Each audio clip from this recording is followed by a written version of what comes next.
Welcome back to my channel. Today I'm going to talk about Chucky, the TV series. Chucky is airing on Sci-Fi and USA, but I purchased my season 1 on YouTube, so I can just watch my full episodes there. Speaking of YouTube, I am almost at 1,000 subscribers, and once I do, I can get monetized. So if you guys smash that subscribe button, and I will be your friend to the end. So, by the way, this is gonna have major spoilers, so if you have not watched the series, you might not want to watch this video, because I'm gonna talk about like what I liked, what I didn't like, and I'm just gonna really lay it all out there. I was worried about Chucky going to TV, kind of like with what happened to Scream. When Scream went to TV, it wasn't very good. I mean, to be honest, there's 3 seasons, and any of those seasons, like, none of them are really good compared to the movies. So I thought Chucky might kind of do the same thing, especially after the awful remake that we had.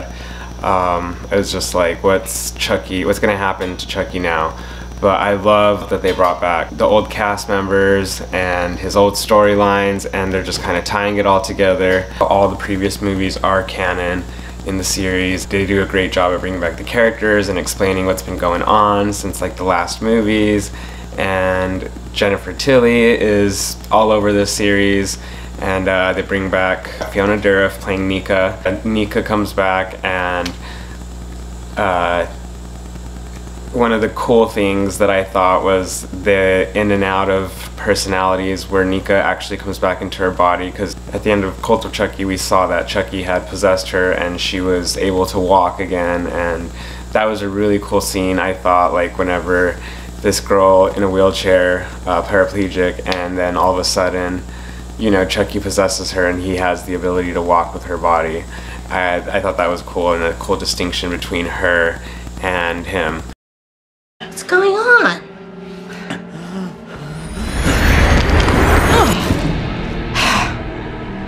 I dropped my knife. And whenever Nika does come back into her body, she just like collapses to the floor, and it's pretty awesome. I think Fiona Dourif is the best actor on the show. She's really good with Nika and playing Chucky, and she even plays Charles Lee Ray back in like the 80s flashbacks, and it's just insane that she looks so much like her father that she can play like a younger him, you know, if they just like drag king her out. It's amazing that you're playing young Charles Lee Ray. Hi. I think it's really a great love story. And we still never got to see Glenda, which is unfortunate. They did get mentioned though. Tiffany says that they have impeccable taste, and she said my darling Glenda, so she didn't say Glenn, she said Glenda. She gets a gift from Glenda, which is a bomb, and that's just Glenda. You think the female half, because they was split into 2 bodies, but she still says they have impeccable taste. So I'm just curious to like what that meant. Did she mean to refer to Glenda as Glenda as they, or just Glenda is considered as they? So that was pretty cool, I thought. And Tiffany, Jennifer Tilly's performance is once again amazing as Tiffany. I heard people say that she's like overly campy in this, but I think after Bride of Chucky she was always overly campy. That's kind of like what just happened to the franchise, and I don't hate it. There's a scene when she gets in a fight with Nika, or Chucky as Nika, and Chucky is about to kill Tiffany, and it's fucking awesome. I love how they go back to their fucking domestic disputes. Tiffany and Chucky, they love each other, but they cannot stand each other for too long. They're both fucking lunatics, so they can't get along with anybody. What makes you think they could get along with each other? So I love how they like end up killing each other all the time, and even Chucky mentions how he's killed Tiffany probably like 3 or 4 times, but that was like, you know, to kill her in Jennifer's body, I think it would be a big deal because that's like the main place that we saw her soul transfer to. This'll be the last time, babe. I promise.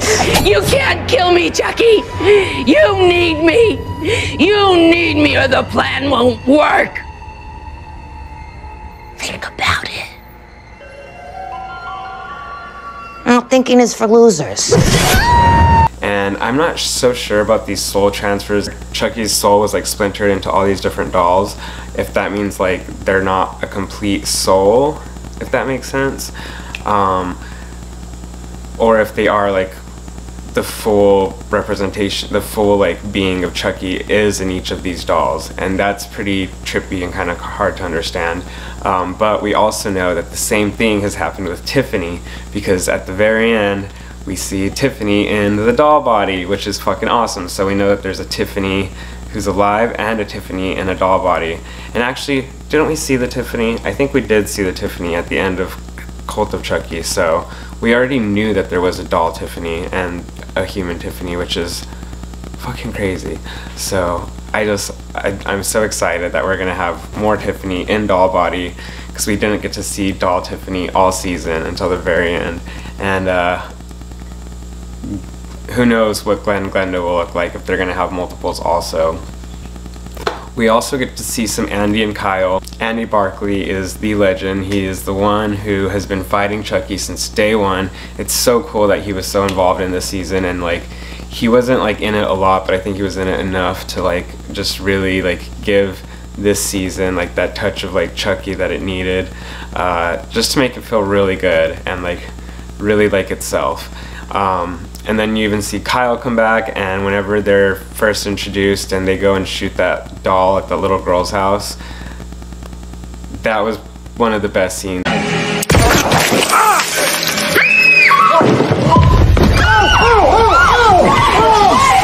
Fuck you, Andy! Alex Vincent is a pretty great actor also. I think he convinces me that he's Andy and he has like these issues, and like I really believe him in the character. Kyle's character, nothing to do with her as an actress, but just her character. I feel like I don't know, they could have built up on it a little bit more. Something about it wasn't believable to me. I was sad though whenever they, big spoiler alert, they killed her off. And that was actually Tiffany who set up the bomb. So we know that Tiffany killed Kyle, and she also, she does some fucked up shit to Nika. She like maims Nika, I think that's what it is. She like cuts off all her limbs, and so literally when you see Nika at the end and she has no arms or legs, you just feel so bad for her, because she's Nika as herself, and they brutalize her, this poor girl. Her whole life just been like affected by Chucky so much, and now she has no control. One thing that kind of sucked though is like I kind of liked that fun little group that was like Junior, Tiffany, and then Nika, and how Tiffany was like telling Junior that she was gonna help him get out of Hackensack.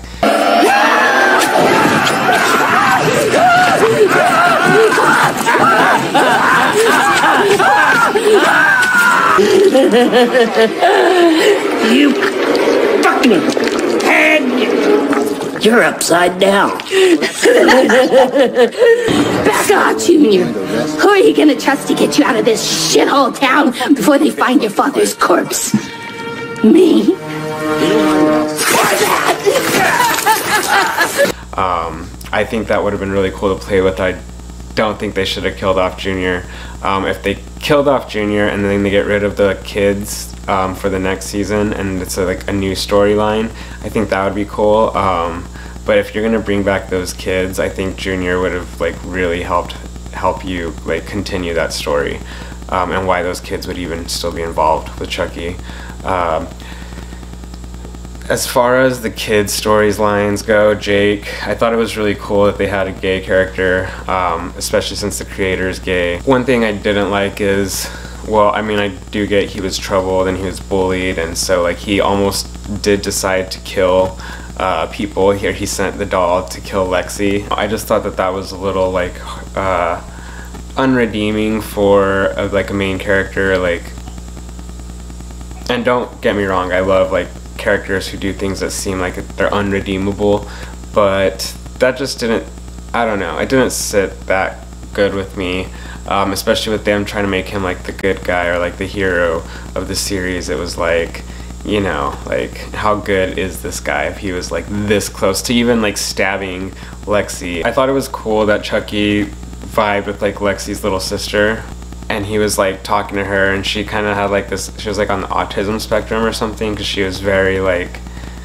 uncontrollable, unmanageable with like her tantrums. And one of the things that would calm her down was Chucky, and I thought it was really cool and kind of creepy the way that like Chucky would talk to her, and like the way she would like, she befriended Chucky, like she really trusted him, and he was telling her all these awful things like kill her mom and stuff. So I thought that was cool. The whole like story of season 1 was Chucky was trying to get a kid to kill, I don't know if it was their parents or just kill somebody. I think that they just had to kill someone, and that was like the power, that was like the ritual that Chucky needed to do in order to transfer his soul into like 100 dolls. And so he did accomplish that with Jake.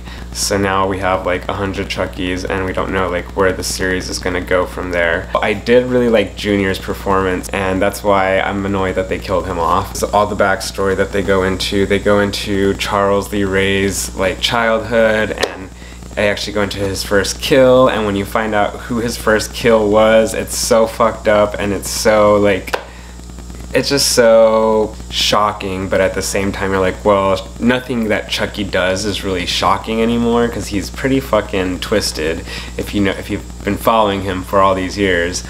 So to find out his first murder victim was his mother, that was pretty hardcore. Well, and then they show like Tiffany and Chucky's like backstory when they first met, and there is a crazy reveal which I thought was pretty awesome. Tiffany is the one who calls the detective Chris Sarandon from the first movie who kills Charles Lee Ray.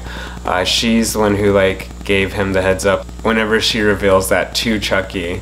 I just thought that was a pretty awesome moment, and it was like, oh. I think that on Curse of Chucky you see that he was also with Nika's mom the night that Chris Sarandon shot him, and so that was all going on at the same time also. So I don't know how that plays in with Tiffany calling the detective on Charles Lee Ray. I don't know like if she knew about Nika's mom, and maybe that could be like part of the reason why she likes Nika so much, or she's keeping Nika close because maybe she has like this weird jealousy, who knows what.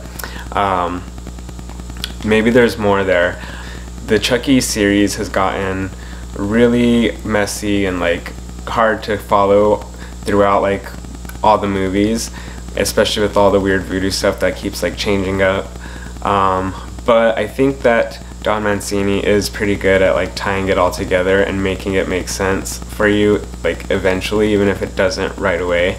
And so maybe that'll get explained more in season 2. But I kind of had this like feeling even at the end of Cult of Chucky that there was just going to be like a crazy amount of Chuckies, and we might even have a crazy amount of Tiffany's too. We'll see. Maybe Tiffany has to convince a kid to kill someone, and then she can transfer her soul into many dolls also. Overall, like, I really did like the series, so I'm excited for season 2. Good job, Don Mancini.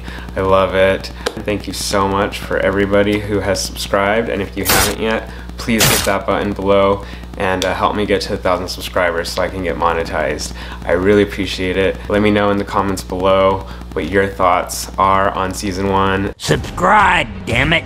I'll be back. I always come back, and so should you, you moron.